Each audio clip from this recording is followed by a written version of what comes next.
¿Están ahí? Buen día. Bien.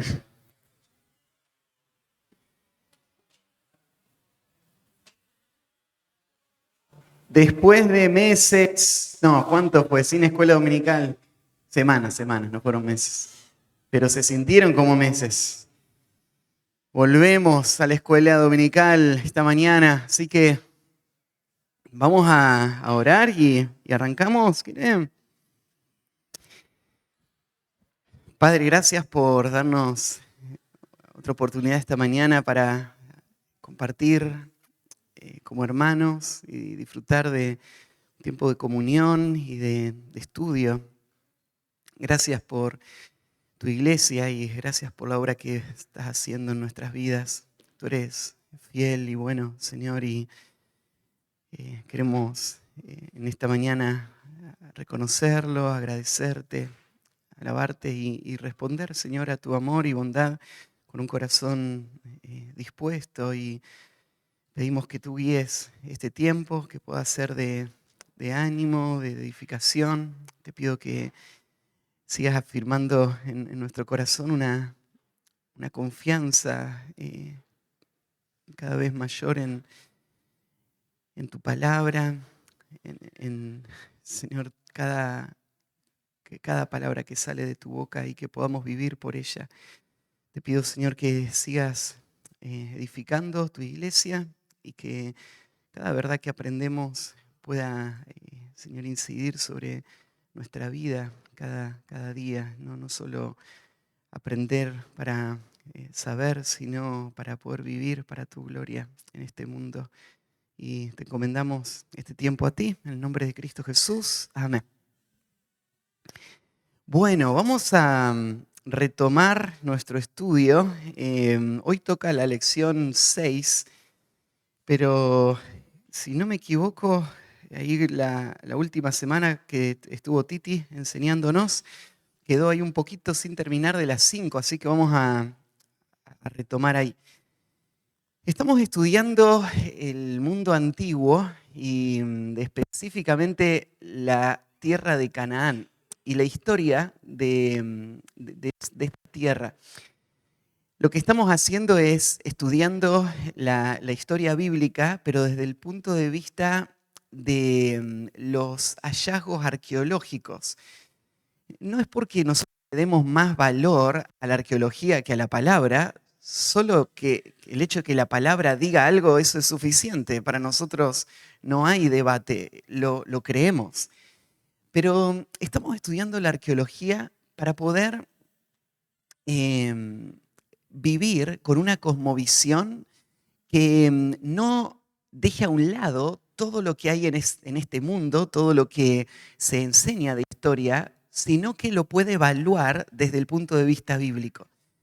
La arqueología ha servido a través de los siglos perdón, de estos últimos 2 siglos, para poder afirmar el corazón del creyente y darle un sentido de conexión con la historia, más allá de solo leerlo en la página, sino de verlo en el mundo físico. Y eso ha traído mucho gozo, mucho entusiasmo al corazón del creyente, que ve que su fe no es una fe de absurdos, sino que es una fe histórica, es una fe real, es una fe que puede ser corroborada. Uno no llega a la fe por medio de la arqueología, pero estando en la fe, uno mira la arqueología y dice, esto es consistente. Esto no es algo totalmente desconectado con toda la realidad. Y la arqueología entonces nos sirve a nosotros como creyentes para traer ese gozo y hacer esa conexión. Y también sirve para darnos una herramienta para la interpretación bíblica.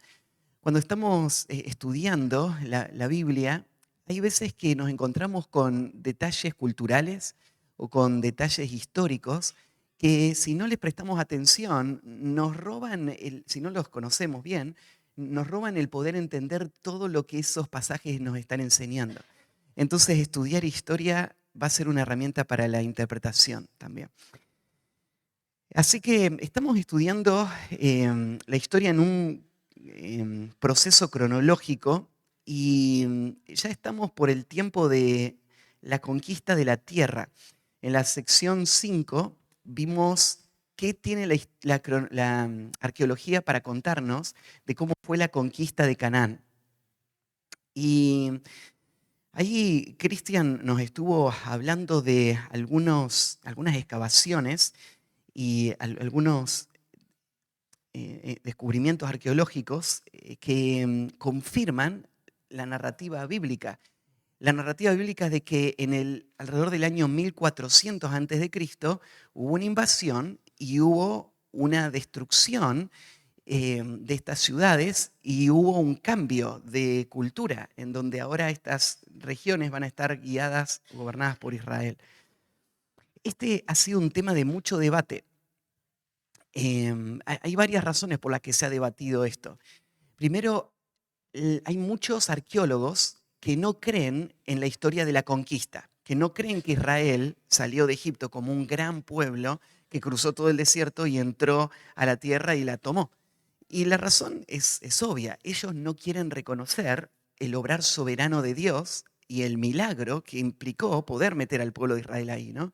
Entonces, muchos arqueólogos lo que tratan de mostrar no es que hubo este gran éxodo y esta conquista de la tierra, sino que más bien fue una posesión gradual y un cambio cultural interno en Canaán que fue llevando a la nación de Israel a lo que es hoy o lo que pasó después. Pero bueno, la arqueología no respalda esa idea. De hecho, Cristian les mostró especialmente las excavaciones en Jericó, que fueron importantes para determinar esto. La razón por la que son importantes las excavaciones en Jericó es porque Jericó es una de las poquitas ciudades que fueron destruidas en la conquista. Ustedes, si se acuerdan, uno de los argumentos que dan los arqueólogos para decir que no hubo una conquista es decir, mira, la mayoría de las ciudades que excavamos no tienen señales de haber sido destruidas en el 1400. Entonces, bueno, ¿cómo explicamos eso? Bueno, es que la verdad es que muy poquitas ciudades fueron destruidas. En el relato bíblico de la conquista de todo el libro de Josué, solo se mencionan 3 ciudades que fueron destruidas. La ciudad de Jericó, la ciudad de Ai y la ciudad de Hazor. Solo esas 3 ciudades. Pues, ¿y qué pasó con todas las demás ciudades? Bueno, si se acuerdan, lo que pasó fue que los soldados, o sea, los hombres de las ciudades, se organizaron en grandes coaliciones para poder resistir, y Josué tuvo 2 grandes victorias que hicieron que la mayoría de las ciudades perdieran prácticamente todos sus hombres. Entonces, cuando Israel tomó el control, Israel no llegó y sitió la ciudad y la derribó. Eso hizo solamente con Jericó y después quemó Ai y Hazor. Son solo 3 ciudades que ellos destruyeron. Todas las demás ciudades lo que hicieron fue matar a todos y quedarse con las ciudades intactas. Eso es lo que Dios le había dicho a Israel. Le había dicho que cuando ellos entren en la tierra, Él les iba a dar viñas que no habían cultivado, ciudades que no habían construido, casas que no habían construido. Cuando Israel entró a la tierra, la gente murió, pero las propiedades estaban intactas. Israel entró a poseer todo, las casas, las ciudades, las viñas. Entonces, claro, no hay signos de destrucción, porque Israel el relato bíblico no muestra esto. Solo en estas poquitas ciudades. Así que Cristian les mostró de que en estas ciudades, especialmente en Jericó, la arqueología respalda esto, que Jericó sí fue destruida en este tiempo y que volvió a edificarse muchos años después. Hay 2 hechos más que aparecen en la arqueología que respaldan la historicidad de los escritos bíblicos. Y son los últimos 2 que aparecen ahí. Primero, las cartas de Amarna. Se conocen así porque hay una zona que se llama Amarna, en donde se encontraron estas tablillas que ustedes ven en sus apuntes. Ahí hay fotitos de las tablillas mismas. Y ustedes ven ese escritos que ya hablamos, ¿no? Que es el cuneiforme, esas marquitas en las tablillas de arcilla. Y estas tablillas se encontraron en 1887 por accidente y fueron después investigadas y hoy se sabe qué son estas cartas. Estas son cartas que se escribían entre la región de Canaán con el gobierno de Egipto, en un periodo bastante prolongado de tiempo. Y ustedes se acuerdan que cuando vimos la tabla de las naciones, Canaán y Egipto tenían la misma raíz étnica. Había una conexión cultural y después una conexión política por mucho tiempo. Y estas cartas de Amarna son importantes porque hay una línea en esta carta que yo se las puse acá en traducción al español, que dice así: al rey, mi señor, mi sol, mi Dios, digo. Estas son cartas escritas desde Canaán al rey de Egipto. Así dice su Guadarta, tu siervo, el siervo del rey y el polvo bajo sus pies. A los pies del rey, mi señor, el sol del cielo, 7 veces me postro en mi estómago y en mi espalda. El rey debe saber que los Japiru se han levantado en la tierra y que todos mis hermanos me han dejado y que yo y Abdi Keba solo hemos quedado para pelear en contra del líder de los Japiru. Agrádele al rey, mi señor, enviar a los Hanjamu para que podamos pelear una guerra apropiada y resistir la tierra y restituir la tierra del rey, mi señor, a sus viejas fronteras. Esta carta es una carta en donde se habla de un grupo que lo llama acá los Japirus. Los Japirus, no hay hoy un pueblo que tenga exactamente ese nombre. Y por eso lo que se supone es que este nombre ha mutado, ha cambiado, o en el idioma se debería leer distinto. Y la razón por la que es importante esta carta es porque el nombre Japiru coincide lingüísticamente y coincide históricamente y cronológicamente con la invasión de los hebreos a la tierra de Canaán. Entonces, si estos Japirus son realmente los hebreos, lo que tenemos acá es una carta de pedido de auxilio que se escribió durante los años de la conquista, mientras Israel seguía entrando y tomando más territorios, y reyes de Canaán escribieron a Egipto pidiendo auxilio. Y nosotros sabemos por qué Egipto no mandó auxilio, y es porque no estaba en condiciones de hacerlo.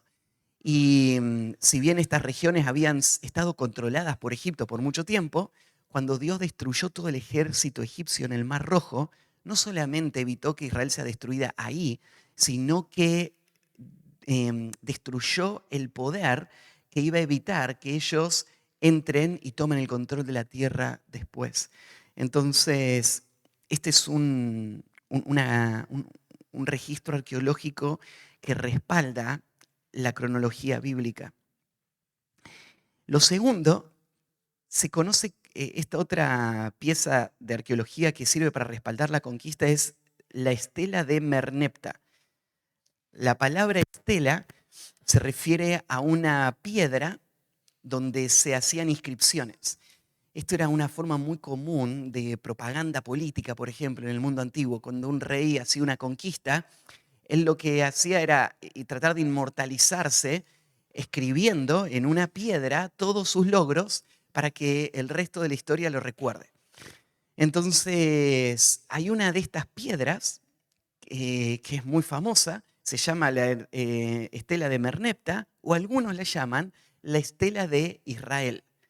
Se le llama la estela de Israel porque en toda la lista de grandes logros que este rey egipcio había hecho, en el 1229 a.C. se fecha esta piedra, él pone en esa lista que él había aniquilado por completo a los de Israel. Específicamente, él dice, Israel yace desolada, su simiente ya no es más. Esto es lo que dice esta línea. Ahora vos decís, pero ¿cómo que Israel yace desolada si Israel no fue destruida? Claro, tenés que saber que los reyes del mundo antiguo eran expertos políticos, igual que en nuestro tiempo. Entonces, cuando un político pone, ¿no es cierto?, ese cartel y te dice todo lo que él logró, imagínate si algún día se encontraran todos esos carteles, de acá a 1000 años, alguien encontrara todos los carteles que se hicieron para hablar sobre lo que hizo nuestro gobierno de turno ahora, ¿no es cierto? Imagínate que encuentra todos esos carteles. ¿Qué imagen tendría del gobierno? Una imagen muy distorsionada, ¿no? Porque esos carteles son exagerados. Esos carteles te cuentan la historia, la parte de la historia que ellos quieren contarte, ¿no? Así que lo que tenés en esa estela es propaganda política. Obviamente Israel no fue aniquilada, no es que ya no existían más. Él se estaba gloriando de algo que en realidad no había sucedido. Israel sigue hasta el día de hoy, ¿no es cierto? Obviamente no fue aniquilada. Pero ¿por qué es tan importante esa estela? Porque aunque él dice, yo destruí Israel, esa piedra es la mención más antigua que tenemos de la nación de Israel, que data de el 1200 antes de Cristo. Y de hecho, cuando menciona Israel, habla de la simiente de Israel. O sea, para este momento él reconoce que Israel no es un pueblo, un asentamiento, una ciudad, sino que Israel es un grupo étnico, es un pueblo, es un grupo de personas, una raza que en el 1200 existía. ¿Cuándo empezó a existir la nación de Israel? Bueno, podés decir Abraham fue el inicio, pero Abraham era un solo hombre, ¿no? No era una nación. Él entró con 70 personas a Egipto, pero solo después de la salida de Egipto, en el 1400, es que Israel tiene una identidad y son los hijos de Israel. Esto pasó en el 1400. Entonces ahora mira, estamos en el 1200 y ya hay un hombre que dice haber aniquilado a toda la raza de Israel. Obviamente él no lo hizo, pero él está reconociendo que existe tal cosa. Hay algo que es la raza de Israel en el 1200. Entonces esta imagen que los arqueólogos tratan de promover de que Israel no tenía una identidad étnica en esta época tan temprana, sino que de a poco fueron tomando el control de diferentes pueblos y creándose una entidad mezclada, eso es totalmente, totalmente falso. Entonces, aunque hay muy poquitos registros, los poquitos que hay respaldan este hecho. En el 1400 Israel entró a la tierra, conquistó la tierra y se estableció ahí. Así que, bueno, ahí termina la clase 5.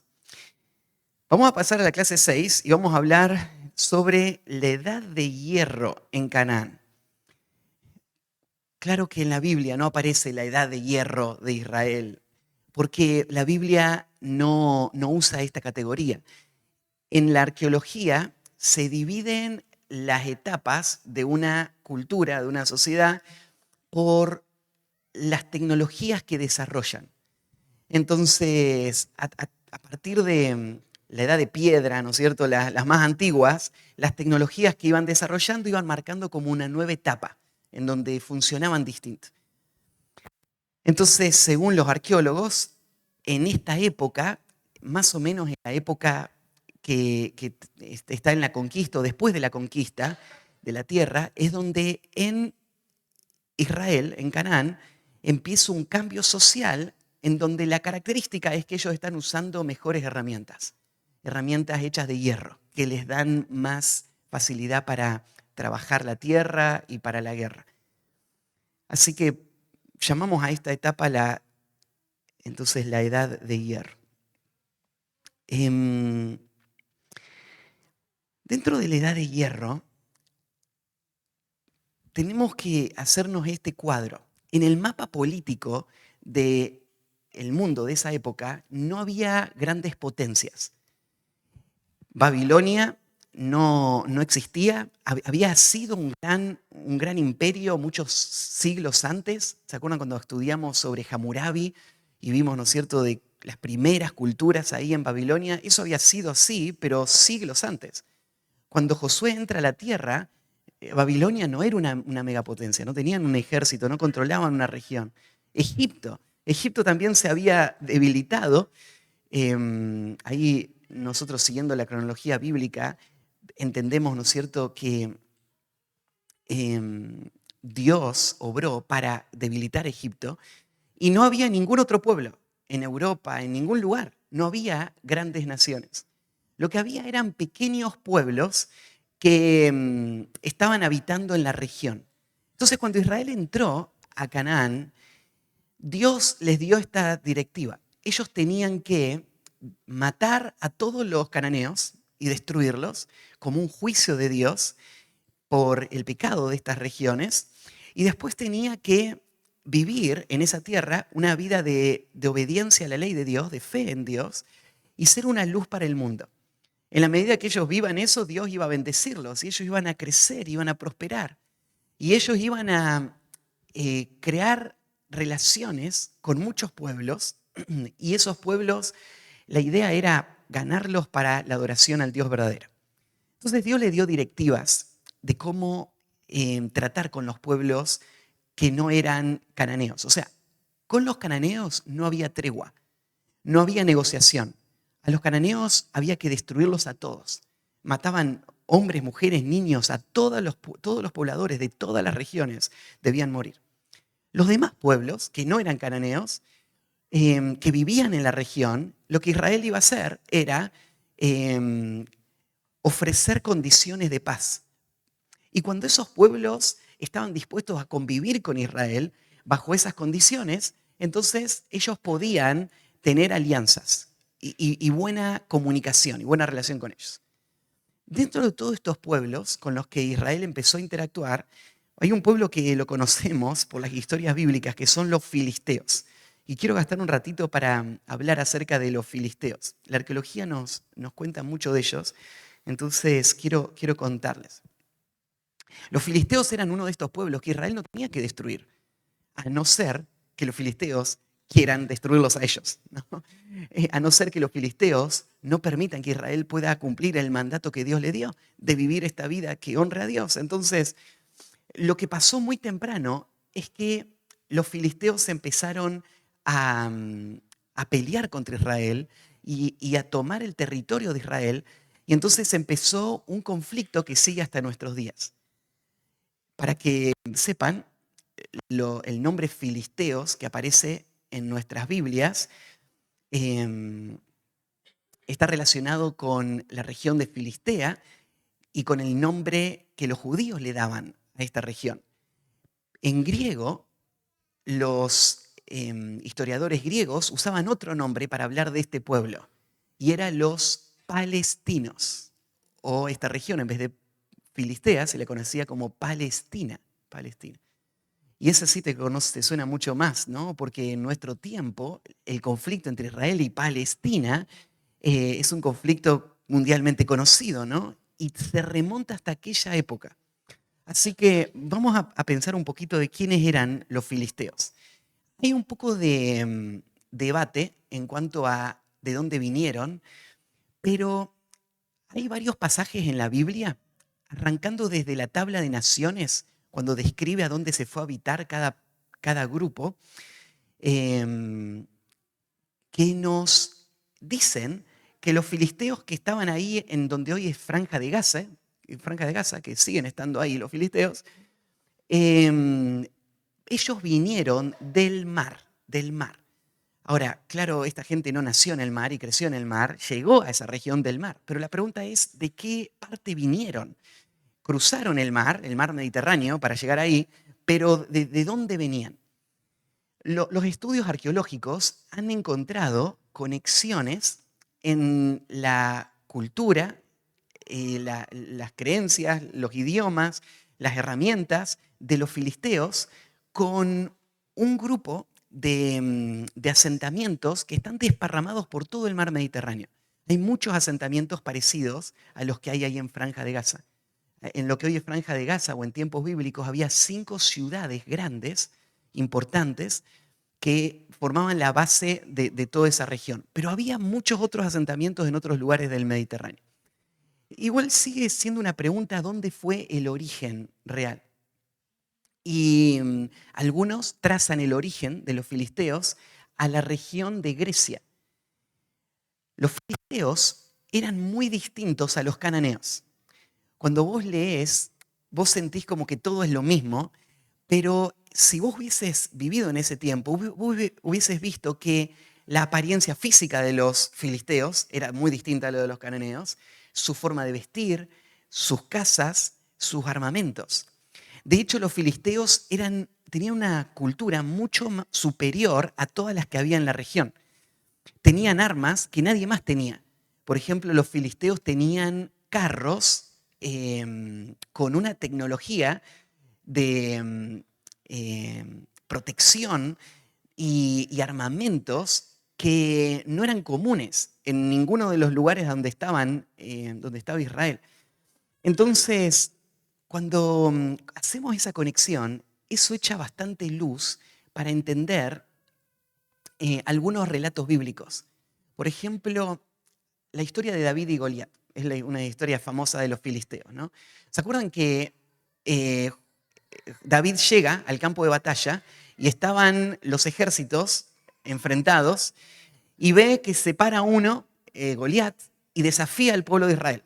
Y le dice, ¿por qué vamos a pelear todos? Peleemos solo dos, uno contra otro, y el que gana, entonces el resto se somete al ejército que gana. Entonces, ¿por qué vamos a morir todos? Hagamos solamente una pelea de representantes.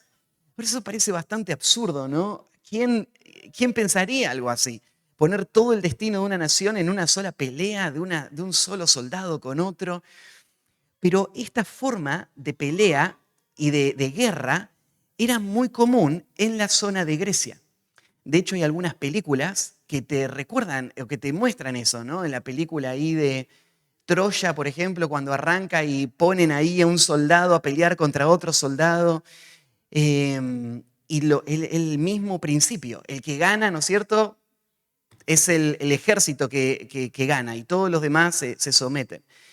Entonces, el hecho de que haya un soldado que pelee como un representante no es una costumbre propia de Canaán, es una costumbre de otra región, de la región de Grecia.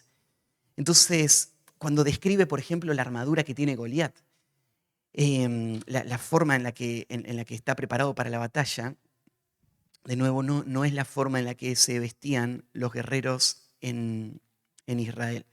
Entonces, cuando vos mirás, ahí en el apunte, hay una fotito de un guerrero que tiene ahí su casco, su pectoral, su espada, y te parece sacado de la película de Gladiador o algo así, ¿no? Y algo así se habría visto Goliat, ¿sí? Estas eran las armaduras, así es como podemos imaginar a los soldados filisteos. La historia de los filisteos con relación a Israel se remonta al comienzo, a la llegada de Abraham a la tierra. ¿Se acuerdan cuando Abraham llegó cerca del 2000 antes de Cristo? Ya había filisteos ahí. Abraham se encontró con los filisteos, pero no hubo hostilidad cuando Abraham llegó. Hay una historia que se vivió, Abraham la vivió y después Isaac la vivió de la misma manera, y es esa historia donde, ¿se acuerdan que mienten en cuanto a sus esposas y dicen que es su hermana y al final la toma el rey? Y el rey que menciona ahí se llama Abimelec, el rey Abimelec. Y te llama la atención que eso pasó con Abraham y décadas después pasa de nuevo la misma situación con Isaac. Y cuando pasa la situación con Isaac, pasa con Abimelec de nuevo, el mismo nombre. Lo que los historiadores hoy entienden y creen es que el nombre Abimelec no es un nombre propio, sino que es un título. Tal como en Egipto al rey lo llamaban faraón, no lo llamaban rey, lo llamaban faraón. Faraón no es un nombre, sino que es el título para todos los que están en ese cargo. Lo mismo Abimelec entre los filisteos parece haber sido el título para el hombre que estaba en ese cargo.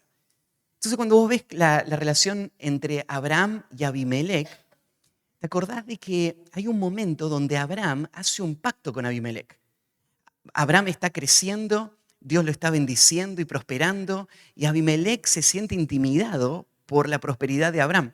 Así que toma la iniciativa y va y hace un trato con él. ¿Y cuál es el trato? Nosotros nunca te atacamos, así que vos tenés que prometernos de que nunca nos van a atacar ustedes. Y que no vamos a ser enemigos, sino que vamos a convivir pacíficamente en la tierra. Y Abraham, en el 2000 a.C., hace 4000 años, hizo un acuerdo con los de Franja de Gaza, con los antepasados, ¿no? Diciendo, no va a haber conflicto. Vamos a respetar el lugar de cada uno. Y bueno, ese tratado se rompió. Se rompió desde el comienzo. Entonces, sí, Abraham hizo ese acuerdo y después tuvo la situación con Isaac también. Y después fueron a Egipto, crecieron como nación y ahora Israel tiene que volver o va a venir a la tierra para tomar el control de la tierra. Y ahí empiezan los conflictos con los filisteos.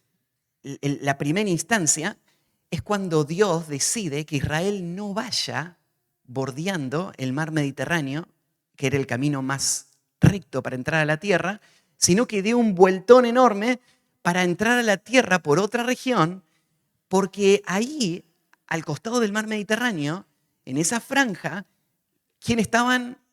Los filisteos.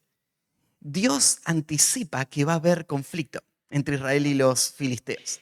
Entonces, Dios lo que hace es posterga ese conflicto para que Israel no se desaliente en el camino.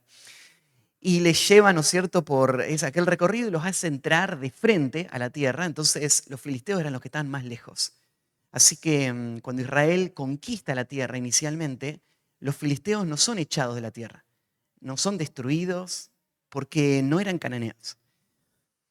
Así que cuando llegamos a la edad de hierro, ahora los filisteos son tal vez el pueblo más poderoso que hay en la región.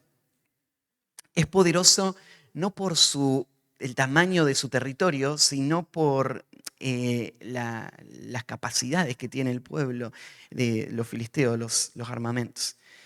Entonces ahí va a empezar un ida y vuelta con los filisteos. Durante el tiempo de los jueces, ¿se acuerdan cómo era el ciclo ahí de los jueces cuando Josué entra a la tierra y conquista la tierra? Les llama a Israel a obedecer a Dios, a no seguir a los dioses, porque si no Dios iba a castigarles con todo lo que había dicho la ley. Y todo el pueblo dice, vamos a obedecer a Dios, nosotros vamos a servir a Dios. ¿Y cuánto les duró eso? Solamente la generación en la que estaba Josué en ese momento fue el tiempo que les duró ese compromiso. Cuando muere Josué y mueren todos los ancianos que habían estado con Josué, todos los que habían conquistado la tierra, entonces la nación de Israel empieza a entregarse a la idolatría. Y claro, pasa lo que Dios le había dicho. Si ellos se entregan a la idolatría, Dios va a levantar otros pueblos para que vengan a castigarles. El problema de Israel no era el poder de los otros pueblos, ¿no? Porque ellos ya habían derrotado a ejércitos mucho mayores. ¿Cuál era el problema de Israel? El pecado, la idolatría. Claro, cuando Dios está a favor nuestro, entonces no hay ejércitos que puedan frenar el obrar de Dios. Pero si Dios está resistiendo, si Dios está en nuestra contra, entonces la profecía que Moisés había dado, ¿no es cierto? Uno va a correr, a 1000, sí, uno va a correr a 1000. Uno del ejército enemigo va a atemorizar a 1000 judíos. Porque no se trata de cantidad, no se trata de fuerza, se trata de el obrar de Dios, la bendición de Dios, la aprobación de Dios. A veces pienso cuánto nosotros perdemos de vista este mismo principio, ¿no? Y pensamos que nuestra vida se trata de nuestra capacidad, de nuestro esfuerzo, de nuestra virtud. Y no nos damos cuenta de que todo se resume a esto: teme a Dios y guarda sus mandamientos. Esto es el todo del hombre. O sea, la única preocupación es que Dios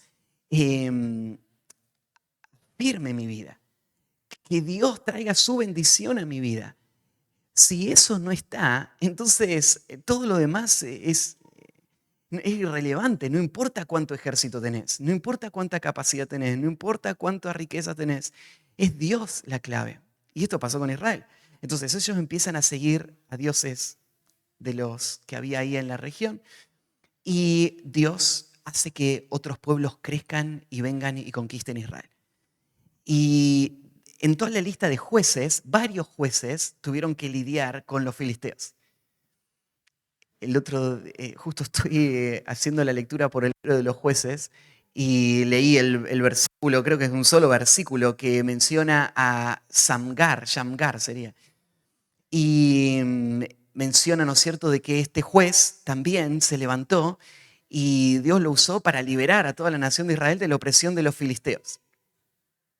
Y varios jueces menciona que ellos se levantaron contra los filisteos. Los filisteos estaban tratando de extender su territorio y conquistando pueblos y ciudades de Israel. Y entonces Dios levanta un libertador que viene y los libera. El más famoso de todos es Sansón. Sansón, este hombre, ¿no es cierto?, con gran fuerza que venía de parte de Dios, él liberó a Israel de los filisteos. A través de su vida Dios dio varias victorias, pero bueno, su acto de victoria mayor contra los filisteos fue el día de su muerte, cuando estaban todos reunidos en el templo de Dagón. Dagón era un dios filisteo, el dios central de los filisteos, y en este gran templo había miles de filisteos. Muchos de ellos eran los líderes de la nación, los líderes de los ejércitos.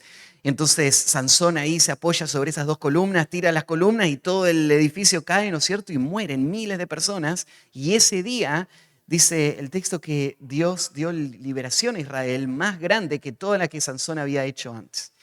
Así que varias veces durante el tiempo de los jueces vemos ahí a Dios librando a Israel de los filisteos. Los filisteos desde aquel tiempo entonces eran una nación fuerte, pero no más fuerte que los egipcios. Eran una nación que Israel podría haber dominado. De hecho, lo hizo en varios momentos. Al final del tiempo de los jueces, Samuel, que no era un guerrero, Samuel era un profeta, pero Samuel se levanta y arma un ejército y Dios lo usa para dar liberación a Israel de los filisteos. ¿Y por qué viene esa liberación? Porque Samuel teme a Dios, porque Samuel está obrando en obediencia a Dios, porque Samuel está llamando al pueblo a reconocer la autoridad de Dios, a dejar a sus ídolos. Entonces, Dios le da victoria contra los filisteos. Entonces, ese fue el tiempo de los jueces. Después del tiempo de los jueces, viene el tiempo de los reyes. Y comienza en Israel una nueva era, la era de los monarcas.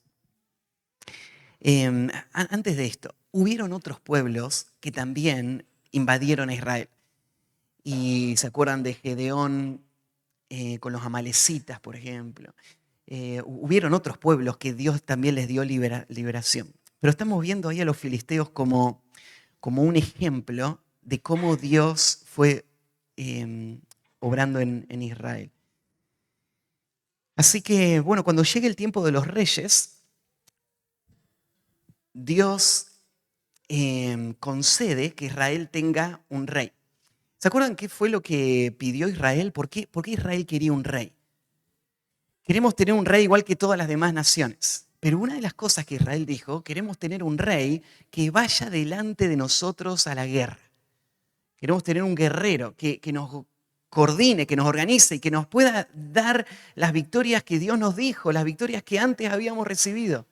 De nuevo está esa ingenuidad de Israel, pensando de que lo que necesitan para poder tener victoria sobre todos los enemigos es un mejor guerrero, un guía, un líder, un rey. Así que eligen a Saúl.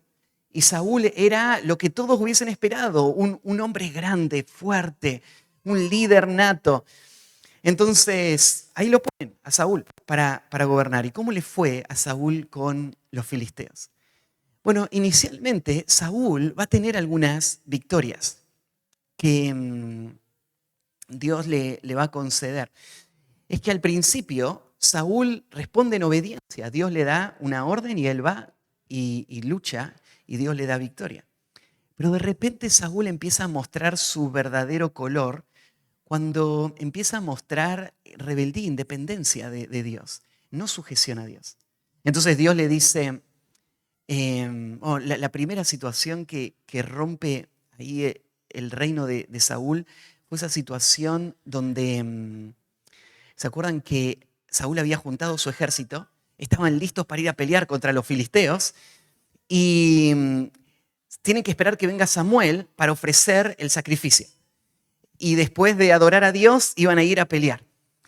Y se hace tarde, no llega Samuel, pasa el tiempo y dice, el pueblo se me va a desanimar. Y ahí están los enemigos que pasan si nos atacan y empieza a haber temor. Así que, ¿qué hace Saúl? Él lidera la ofrenda, el sacrificio, lo cual él no podía hacer, él no era un sacerdote. Y entonces, este acto de desobediencia a Dios y desafío a Dios es el comienzo de esta decadencia, en donde Saúl va a mostrar su verdadero color. Él está confiado en sí mismo, en su capacidad, en su fuerza. Él es un hombre orgulloso que está viviendo para sus propios deseos y él ahora ama el liderazgo, él quiere mantenerse en el liderazgo, él no está pensando en el temor a Dios, en la obediencia a Dios, en la gloria de Dios. Y entonces esto se empieza a revelar. Él es un hombre impío, él es un hombre solo de apariencia, pero su corazón está lejos de Dios. Entonces, después hay una historia ahí con Jonatán en donde Dios le va a dar una gran victoria a Israel con los filisteos, porque Jonatán, a diferencia de Saúl, él sí confía en Dios, él sí obedece a Dios. Él decide confiar en Dios aún si él tiene que ir a pelear solo contra todo el ejército de los filisteos. Y él va a pelear solo contra todo un escuadrón de filisteos y él logra tener victoria. Y él hace que todo el escuadrón escape. Y Dios le da a todo Israel una gran victoria ese día. Entonces, Jonatán no es como Saúl. Y de nuevo, la clave para la victoria es la dependencia en el Señor. Es la obediencia a Dios. Es la confianza en Dios. Y Saúl va cada vez más profundo, ¿no es cierto? Y se acuerdan ese último acto donde al final Dios pronuncia este veredicto final cuando Dios lo manda a destruir a los amalecitas, iba a decir, se me mezclaron los nombres. Bueno, se me fue el nombre del pueblo que... ¿Amalecitas eran? ¿Sí? Se me estaban enredando. A los amalecitas, dale. Era el último golpe para terminar de destruir a los amalecitas. Y Dios le dice que los mata a todos. Y Saúl va, pero su obediencia es parcial. A veces no entendemos este principio de obediencia a Dios. Y pensamos que Dios se conforma con una intención de obediencia superficial y parcial. Y la verdad es que hay solamente dos formas de vivir, ¿no? O vivimos una vida para la gloria de Dios en sumisión a Él, en obediencia a Él, o vivimos por nuestros propios criterios, para nuestros propios intereses. Y Saúl estaba viviendo para sí mismo. Así que obedece a Dios, pero su obediencia es parcial. Y no mata a los animales, no mata al rey, Agag, y al final Dios le quita el reino. Bueno, ¿cómo termina la historia de Saúl y los filisteos? Bueno, no termina nada bien, porque aunque no va a ser destruido en ese momento, Saúl va a seguir creciendo en amargura contra Dios y contra el ungido de Dios, contra David, y él se va a endurecer cada vez más, tratando de usar las herramientas que Dios le dio para su gloria, usarlas para sí mismo, para perseguir a David. Así que él va a terminar muriendo a manos de filisteos. Y se acuerdan la situación, ¿no? En donde él va a pelear y el ejército ahora escapa y Saúl empieza a escapar. Y él está ahí alrededor del monte Gilboa y él está corriendo de un lado del monte y el ejército viene por detrás hasta que él se da cuenta de que ya no hay más escapatoria. Y aún hasta el último momento, en vez de arrodillarse y humillarse delante de Dios y reconocer su pecado y clamar a Dios por misericordia, lo que él hace es, se quita la vida, pensando, si no puedo tener lo que quiero, entonces voy a terminar con mi vida. En la historia bíblica hay varios suicidios y el suicidio siempre tiene la misma raíz. Aunque a veces se le relaciona con las circunstancias difíciles no son lo que llevan a una persona al suicidio, sino la forma en la que esta persona está respondiendo a eso. ¿Y cómo está respondiendo esta persona? Bueno, en vez de responder con sujeción a la soberanía de Dios, en cualquier situación que Dios haya querido traer, el no poder tener lo que su corazón desea tan fervorosamente hace pensar, entonces terminar con la vida es la única alternativa. Prefiero morir antes que someterme a la autoridad de Dios. Y esta fue la actitud de Saúl, el endurecimiento de un hombre que termina revelando lo que había en su corazón. Así que los filisteos fueron una herramienta de Dios para castigar a su pueblo y para exponer lo que había en el corazón de su pueblo. Bueno, en el próximo capítulo va a venir la historia de David y vamos a estudiar la semana que viene cómo David va a lidiar con los filisteos. Y vamos a ver cómo Dios va a permitir que un hombre que teme a Dios, un hombre que tiene un corazón conforme al de Dios, va a tener victoria constante contra ellos. Y va a terminar apagando el poder de los filisteos casi de manera completa. Hubieron algunos reyes que tuvieron que lidiar con los filisteos un poco más adelante también. Pero si no me equivoco, creo que fue en el tiempo de Ezequías que el poder de los filisteos terminó desapareciendo de manera casi completa. Y eso sigue siendo hasta hoy, en donde hay una guerra, hay una batalla, pero Dios permitió que David logre esta victoria que tenía promesas permanentes. En las victorias que Dios le dio a David y después, si no me equivoco, en Ezequías, y lo vamos a mirar la semana que viene, Dios le promete que nunca más se iban a levantar y van a poder dominar la nación de Israel como lo habían hecho. Entonces hubieron algunos momentos en donde los palestinos habían logrado controlar la tierra y bueno, de ahí Dios les dio esta victoria. Como les contaba, la arqueología ha hecho mucha investigación en cuanto a al pueblo de los filisteos.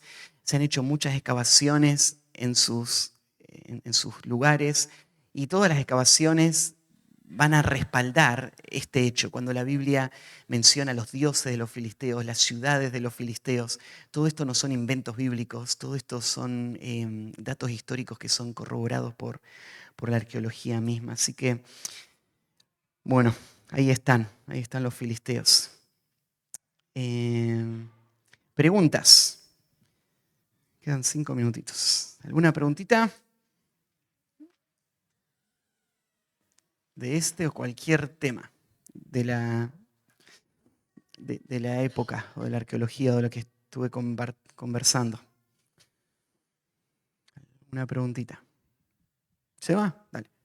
Una pregunta en cuanto a la cultura. Ya que Israel tenía la demanda de Dios de matar a todos los judíos, permitir que los judíos estén ahí, ¿eso no nos afectó culturalmente a eso?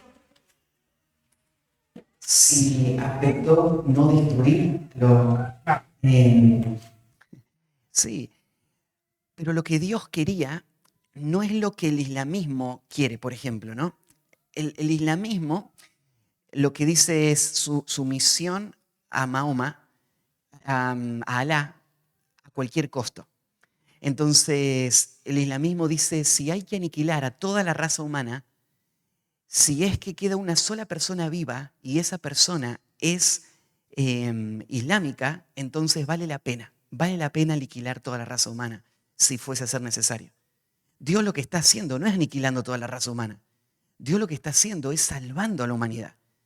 Salvar a la humanidad lo que requiere es un pueblo que sea luz para este mundo, ¿no?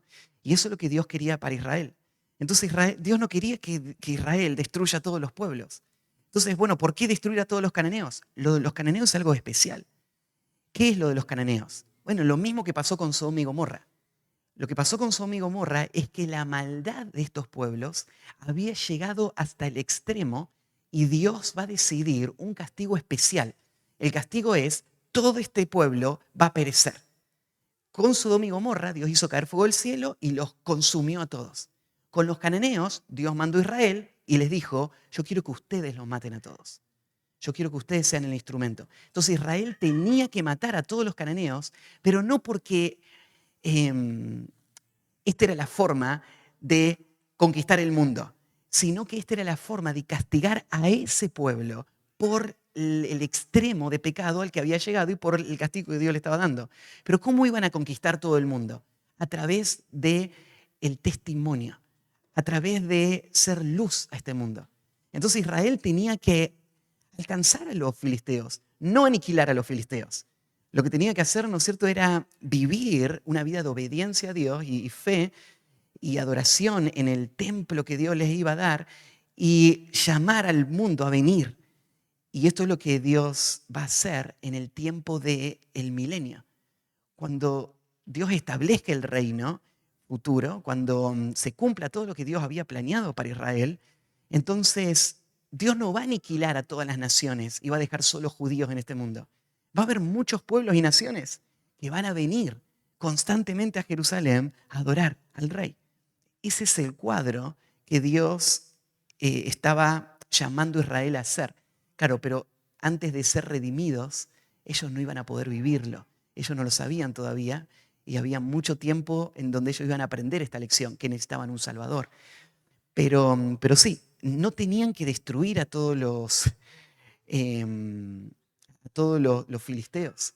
Esta es una imagen que a veces también distorsionamos. Nosotros pensamos, Israel tenía que entrar, ¿no es cierto?, y matarlos a todos. No, no, no, solamente a los cananeos.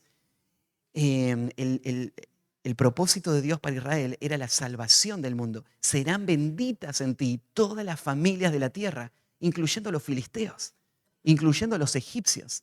De hecho, la profecía bíblica habla de que en el milenio los egipcios de Egipto van a venir, por nombre lo menciona, a Israel, a adorar al Dios de Israel. Este es el propósito de Dios, salvar al mundo, no destruir al mundo. ¿Sí? Entonces, por eso, y vos decís, ¿no iba a contaminarles? Bueno, iba a contaminarles si ellos entraban en alianzas que comprometían su pureza. Entonces, por ejemplo, ellos tenían limitaciones en con quién se podían casar. Tenían limitaciones en el tipo de alianzas que podían hacer con los demás pueblos. Porque Israel tenía que mantenerse fiel y puro. ¿Y sí? Entonces, lo mismo nos pasa a nosotros. ¿Cómo vivimos una vida pura en este mundo?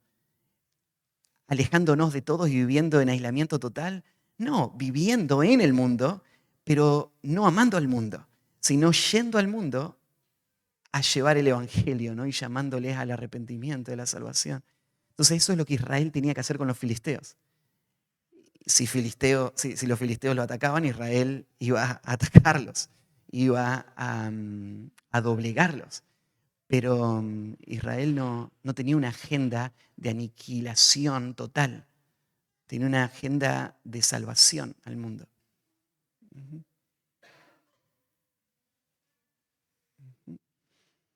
¿Alguna otra pregunta?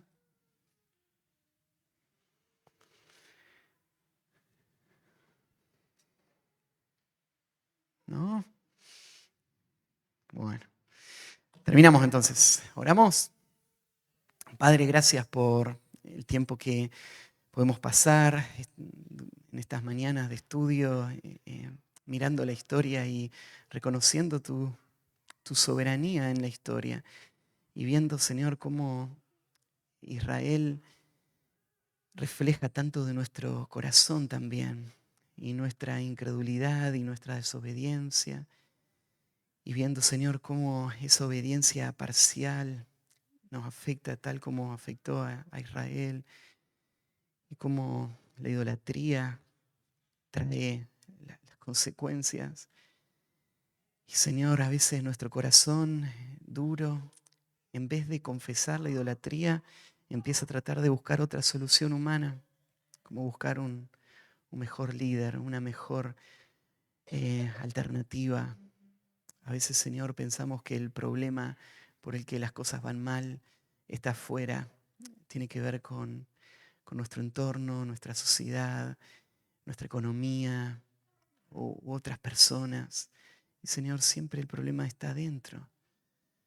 Cuando confiamos en ti y te obedecemos y tu bendición está en nuestras vidas, entonces tú nos diriges y tú nos sostienes, tú nos guardas, tú nos provees. Señor, ayúdanos a ver en Israel este ejemplo y a no seguir ese camino. Ayúdanos, Señor, a reconocer que nuestro llamado en este mundo ha sido el poder vivir en medio de esta sociedad, pero para ser luz.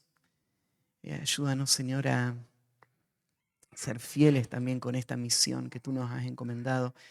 Y gracias por tu fidelidad, porque vemos, Señor, aún en Israel, que después de tanto pecado, cada vez que Israel clamó a ti, sin importar lo bajo que hayan caído, sin importar el daño que haya hecho el pecado, cada vez que clamaron, tú los escuchaste y tú enviaste un libertador, tú los restauraste. Señor, ayúdanos a también buscar la restauración cada vez que el pecado afecta nuestra vida. Y cada vez que llega, Señor, el pecado a nuestra vida, ayúdanos a tener corazones humildes, sensibles, y a no esperar que todo esté destruido para clamar. Ayúdanos, Señor, a buscarte a ti cada día. Gracias por la nación de Israel que tú también has amado y a quien les has hecho promesas que esperan ser cumplidas en el futuro. Y aun cuando estudiamos de estos pueblos, de estas regiones, Señor, anticipamos lo que va a pasar todavía ahí. Y qué precioso va a ser cuando veamos ese reino establecido y al rey sentado ahí en el trono gobernando todo este mundo. Te pido que nos ayudes a vivir a la luz de ese día y te encomendamos también cada día nuestra vida. Esta mañana, lo que queda, Señor, de esta reunión, sigue edificando tu iglesia para tu gloria. En el nombre de Cristo Jesús. Amén.